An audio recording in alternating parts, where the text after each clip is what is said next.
Let's make this traditional Italian whole wheat bread. It's a no-knead bread, and if you like rustic, crusty bread, I think you'll love this one. It has the perfect balance of whole wheat flavor without it being overpowering. It has a brown, crunchy crust and a delicious, soft, bubbly, aerated crumb. If you're familiar with whole wheat breads, you'll know it can be challenging to get a soft, bubbly crumb using just whole wheat flour.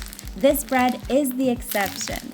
It's called pane di Lariano, which is a small medieval town on the outskirts of Rome.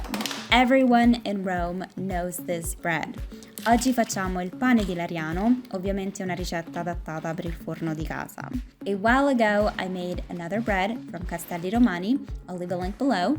Pane di Lariano, though, is different because it's a whole wheat loaf, and because of that, the technique for making it is a bit different. First, let's talk flour. If you're familiar with Italian flour, I'm sure you've heard of type 00 flours. These can be used for making pasta, pizza, and white breads. For this whole wheat bread, I'm going to be using what we call a type 1 flour. This has the perfect amount of whole wheat and gluten in it for making amazing bread, enough whole wheat to give great flavor and color, but not so much that it stops the gluten developing to let us create an airy, bubbly crumb structure. Yes, you can also use this flour to make focaccia. Don't worry if you can't find an Italian type 1 flour. You can get the same results by mixing white bread flour with regular whole wheat flour. Head over to the recipe on my website for details on that. Okay, let's make the dough. To a big bowl, add lukewarm water. It is especially important to use lukewarm water in winter.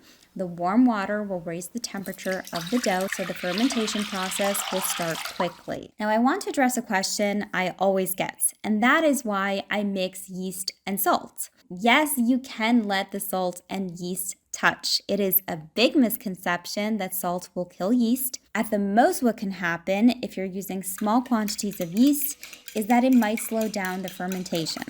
Add these to the bowl.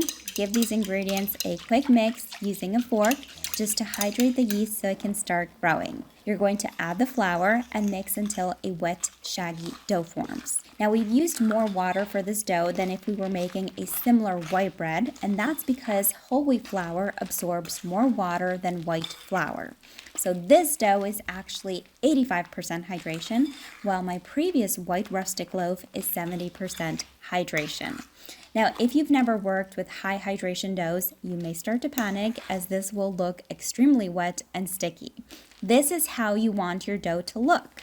Clean the edges using a spatula or a dough scraper, cover the dough, and come back in 30 minutes. While we wait 30 minutes, I want to thank today's sponsor, Craftsy. Craftsy is your online resource for all things creative. You can learn new skills or expand your existing hobbies and passions. They have over 2,000 classes to choose from. Of course, they have cooking and baking classes, but there are so many other creative areas you can get involved with, such as painting and drawing, knitting and crochet, writing, and photography. It's really worth checking out.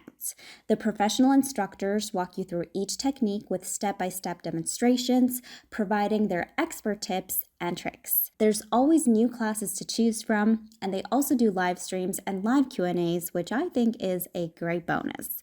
The class I'm following right now is time-lapse photography taught by David Johnson. I'm so excited about this. I've been wanting to learn how to make time-lapse videos for years. I'll link Craftsy in the description box of this video. The first 1,000 of you to click the link in the video description will get a full year of premium membership to Craftsy for just $1.49. That's $1.49. It's an amazing deal, and it's valid for new members only. After 30 minutes, we're going to perform some stretches and folds. Weigh your hand so the dough doesn't stick to your hand, and take one side of the dough, lift, stretch, and fold the dough, bringing it to the opposite side of the bowl. Rotate the bowl 1/4 and repeat this process. Usually we do about 4 folds per session, but because this is such a high hydration dough, you'll need to do a few more to develop strength in the dough. The first folds will be messy. Do not worry, keep going. You'll know when to stop when the dough will pull back and it doesn't stretch easily anymore. At this point, cover the bowl and come back every 30 minutes to do the next series of stretches and folds. We'll do about 4 rounds in total. Now, if you've never done stretches and folds, what this does is it helps the dough develop gluten and create tension on the surface of the dough, which makes it rise evenly. Doing this not only creates the gluten network, but creates small bubbles filled with gas produced by the yeast as it ferments. Every time you stretch and fold the dough, you're helping the gluten get stronger and creating the beginning of more bubbles.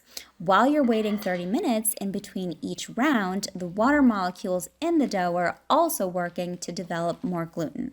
By the time you've done 4 rounds of this, you'll have a loaf that will rise strongly in the oven. However, you do really need to pay attention to your dough. If by the 4th round the dough hasn't doubled in size and hasn't developed any bubbles, do another round, do another 2 rounds. It is perfectly okay. Once you perform the last round of stretches and folds, set the dough to the side and get your Dutch oven. Mine has been with us for many years. As you can see, it's quite beaten up. You're going to preheat your oven with your empty Dutch oven inside at 450 degrees Fahrenheit. This should take about 10 minutes to come up to temperature. If you don't have a Dutch oven, head over to the written recipe on my website where I'll give you lots of other options. Once your Dutch oven has preheated, sprinkle the inside with flour. To shape the dough, use wet hands to perform 2 gentle coil folds. The coil folds keep the same top surface of the dough. You're going to drop the dough in the pot and make a slash in the bread with scissors. Sprinkle some flour on top and bake it with the lid on for about 30 minutes. Then remove the lid and drop the oven temperature to 400 degrees Fahrenheit, that's 200 degrees Celsius, for another 15 to 20 minutes, or until you have a golden brown crust that looks crunchy and crispy.